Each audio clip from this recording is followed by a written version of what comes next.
The perfect lawns and neat rows of Port Sunlight, England, are a strange place to start a story about colonialism and greed. Built by the businessman William Lever in the 1880s, Port Sunlight was designed to be a model village for workers in his factories. This moral capitalism made Lever the darling of Victorian society. You could become immensely rich and save the world at the same time. Port Sunlight exacted its own cost. Only certain kinds of people were welcome. A good workman may have objectionable habits, which make it undesirable to have him in the village, Lever reflected. The condescending kindness on display at Port Sunlight convinced Belgian colonial authorities to allow Lever brothers into the Congo. Unilever's plantations in Africa became a toxic combination of brutal intimidation and paternalism, mistreating workers whilst telling them it was for their own good. But the plantations are just one small part of the company's colonial ventures. Unilever's subsidiary, the United Africa Company, would expand its operations to 42 countries. In parts of Nigeria, UAC's monopoly was so extensive it was known as the alternative government long after independence. Colonialism helped create the first modern multinational company, but its impact was not just financial. In the 21st century, Unilever continues to use moral capitalism to justify expansion. It continues its efforts to change the private lives of billions of people in the name of the global good. We can make a big impact to the world. But behind the facade of condescending kindness lies a different reality. This is a story of that reality, the true story of Unilever in Africa.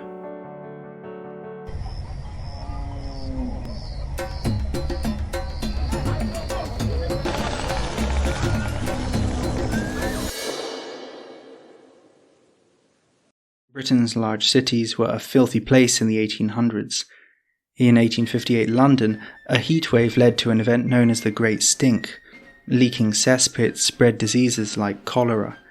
Very slowly, advancements in technology and education improved the situation. Hand washing was promoted.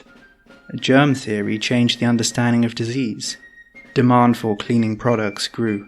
In the past, animal fats had been used to collect dirt. Soaps were sold in long, expensive bars.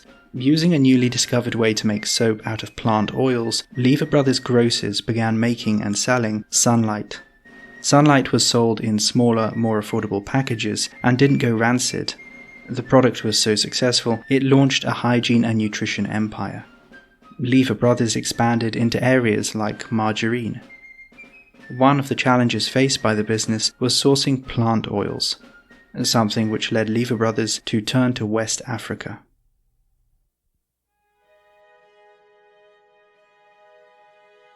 From 1910, Lever Brothers began buying small trading concerns in West Africa. Its largest acquisition was the Niger Company in 1919. Formerly the Royal Niger Company, this organisation played a crucial part in British colonisation of Nigeria. RNC had been exploring and trading in West Africa from the 1870s, and in the 1880s the company engaged in a price war with French competitors, eventually establishing a monopoly on the coast of Nigeria and along the Niger River. Over 400 local chiefs were tricked or coerced into signing treaties, promising to only trade with the company. Africans like King Jaja of Opobo, who tried to establish their own trading companies, were arrested and sent into exile. Eventually, RNC's ruthless behaviour came back to bite. In 1895, a small war broke out when King Koko of Nembe refused to sign an agreement with RNC that would have given them control over the local palm oil trade. The Royal Navy intervened, destroying the Nembe capital.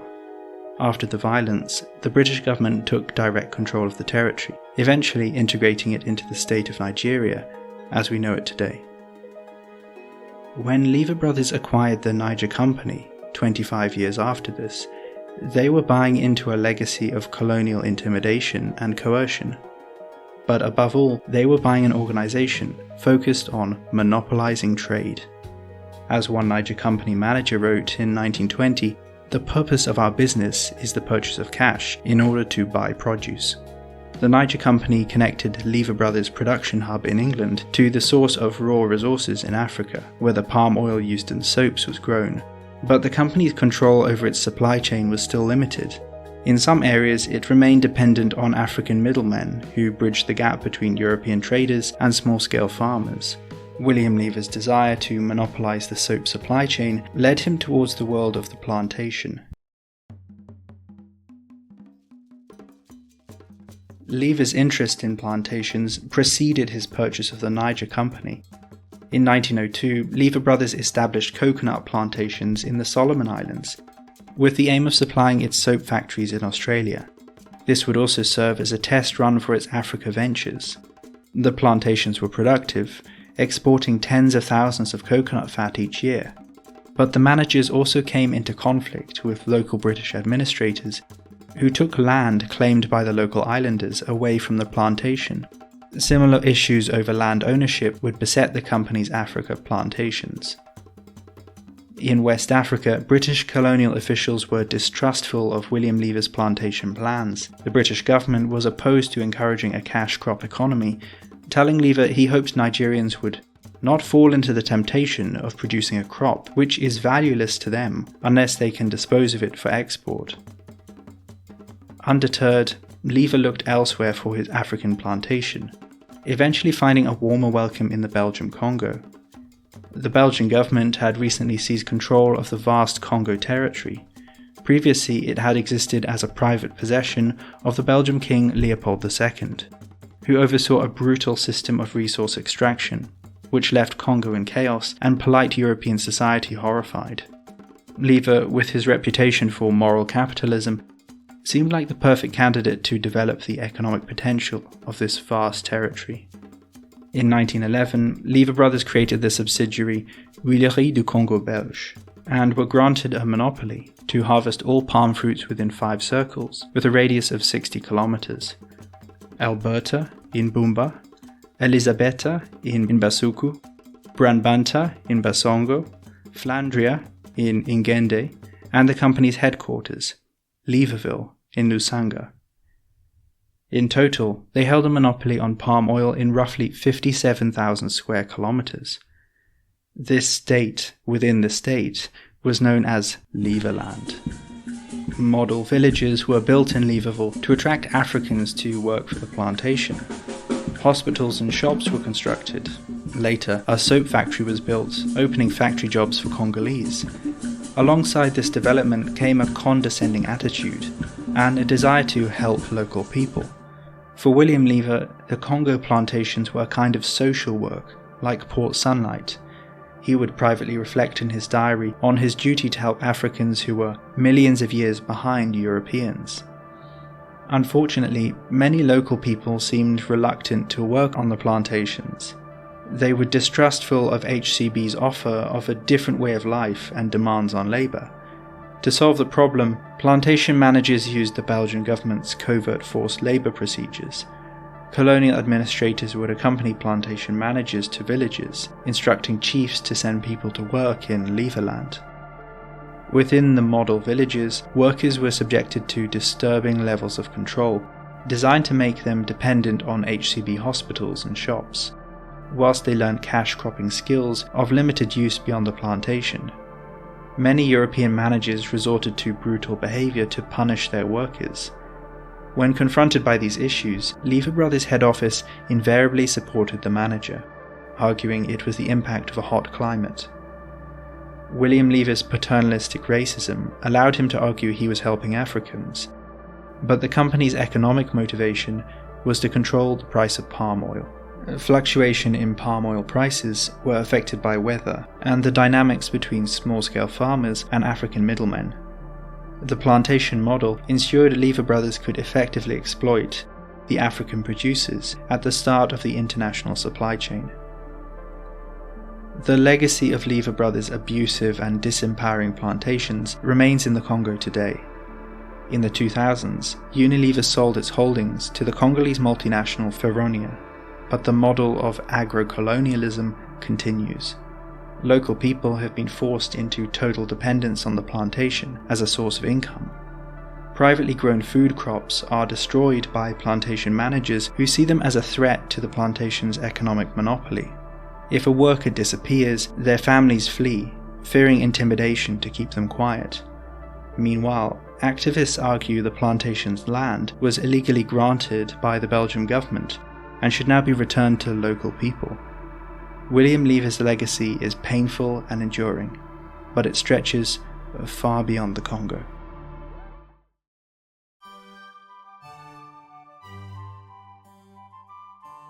Lever brothers and the Dutch Margarine Union joined forces in 1929, creating the company Unilever. At the same time in Africa, several European trading companies joined together, including the Niger Company. This amalgamation was called the United Africa Company, and by 1930 the UAC had become a subsidiary of Unilever. But UAC had a lot of freedom. It only reported its accounts annually to the Unilever board. Over the next 30 years, UAC would become a multinational giant, with operations across Africa and the Middle East. UAC acquired palm oil plantations in Cameroon, Sierra Leone, and Nigeria, but much of its produce came through small-scale farmers. For African farmers, middlemen created competition for their produce, giving them some leverage on price. The company pressured the colonial government into creating state-controlled marketing boards, which fixed prices and established monopolies for favoured companies, a change coming at the expense of many African traders. UAC quickly expanded into other areas, including timber extraction and car and petrol sales. They promoted West African hardwood as conveying a feeling of warmth. As African forests were cut down, British offices were filled with warm wooden furniture. In many markets, UAC worked closely with the colonial government. In the 1940s, a UAC director suggested a large-scale groundnut oil scheme to transform British East African colonies. The Tanganyika groundnut scheme was a famous economic disaster, which came at the expense of the British taxpayer. UAC seemed to be much more successful in its own self-funded ventures. By the 1960s, the company had investments in breweries, consumer goods manufacturing and distribution, medical equipment and pharmaceuticals, advertising consultancy, office equipment, construction tools, insurance companies, building materials, food and textile production, and of course a shipping line. UAC in Nigeria was an importer, exporter, manufacturer and retailer, dominating all aspects of the market and popularly referred to as the alternative government. One Nigerian professor would describe it as a formidable foreign social system within the Nigerian economy. UAC survived African independence for several reasons. Firstly, it had begun to fund charitable activities and sports events in Africa, giving it a more positive image. Within the company, funds were invested in training an African workforce, and a select few were being groomed for senior management. In its marketing, UAC portrayed itself as proudly African. But perhaps the biggest reason UAC continued operating across Africa was it was simply too big to fail. Breaking it apart threatened economic chaos. In Nigeria and Ghana, UAC was the largest private sector employer. In any case, African governments were usually more than happy to replace the colonial government as state beneficiaries of UAC's monopolies. In UAC Nigeria, Ernest Shonakan was appointed as director and chairman. He was well known for his close connection to President Babangida. Shonakan would go on to become president of Nigeria himself. UAC was eventually broken up in 1987, when a large part of the organization was absorbed into Unilever's Africa and Middle East operations. Other parts of the company continued operating in their respective countries. UAC Nigeria is well known today for its fried chicken franchise. To the last, UAC boasted a higher profit margin percentage than any other area of Unilever's operations. And after the restructure, it wasn't long before Unilever turned its attention to Africa again.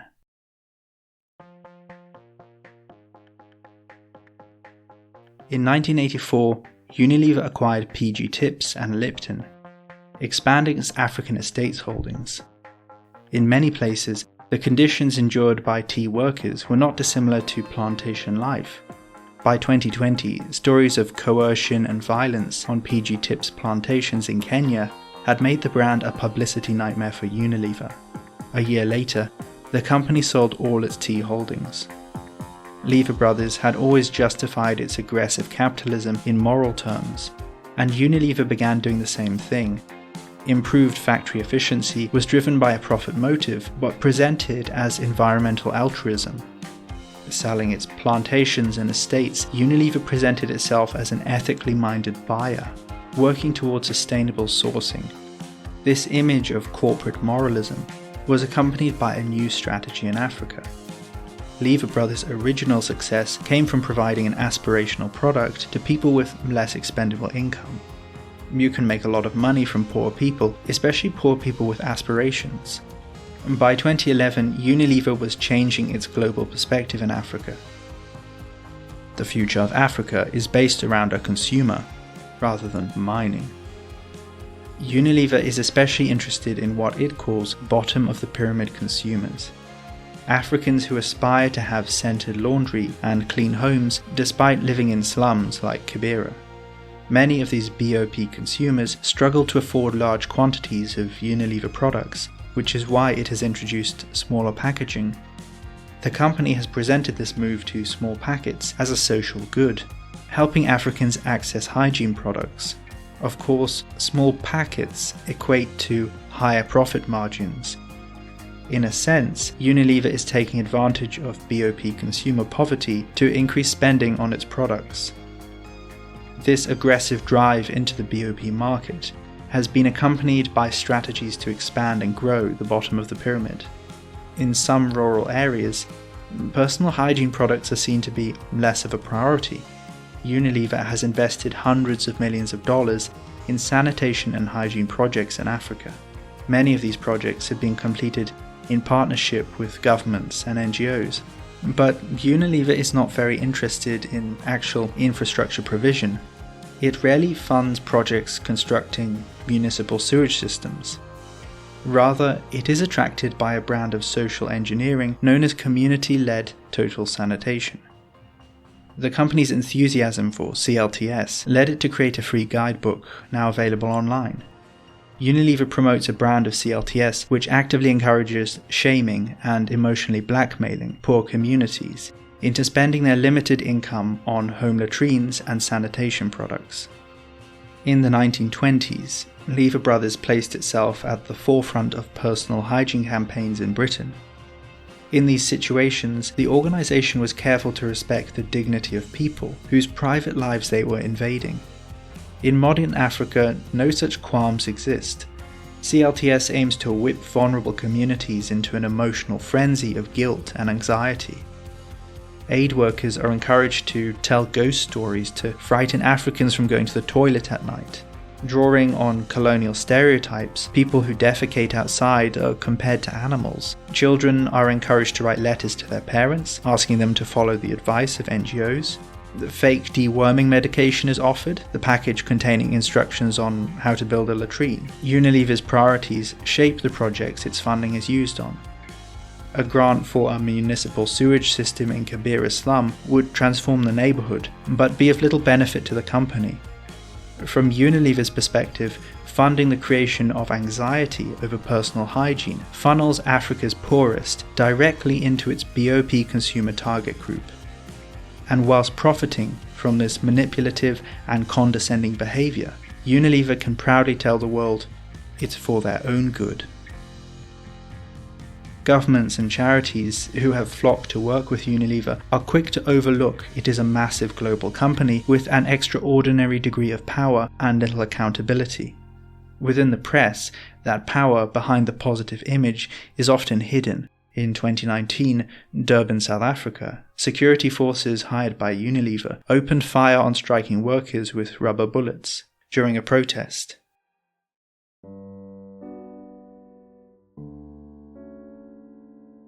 By presenting its for-profit activities as charitable work, Unilever has disguised its aggressive market behaviour as moral capitalism. Whether cleaning the unwashed masses of Victorian Britain or selling small packets of Omo in modern African slums, Unilever has displayed a disturbing desire to control the most private parts of people's lives. In reality, the company has looked to create dependency on its own products and systems. Victims of this disempowerment can be found in the struggling indigenous soap industry in West Africa, which existed in pre-colonial times, or in the plantation workers in Feronia, who have been trapped for generations now in a system which exploits their labour and denies them agency. The organisation's interest in monopolising the supply chain drew it into plantation ownership in Africa, but today Unilever has managed to decouple itself from most of these sources of negative publicity, and as it preaches responsible sourcing at international forums, it is happy to quietly buy raw resources from companies like Wilmar and Olam, notable for their abuse of workers' rights and deforestation. So perhaps for Africa, the most dangerous aspect of this multinational remains its facade, its long history of justifying controlling behaviour as a social good. Unilever was not just a product of colonialism. It continues to replicate a colonial culture of exploitation and self-justification. If you enjoyed this content and would like more, please subscribe to the Africa Review on YouTube.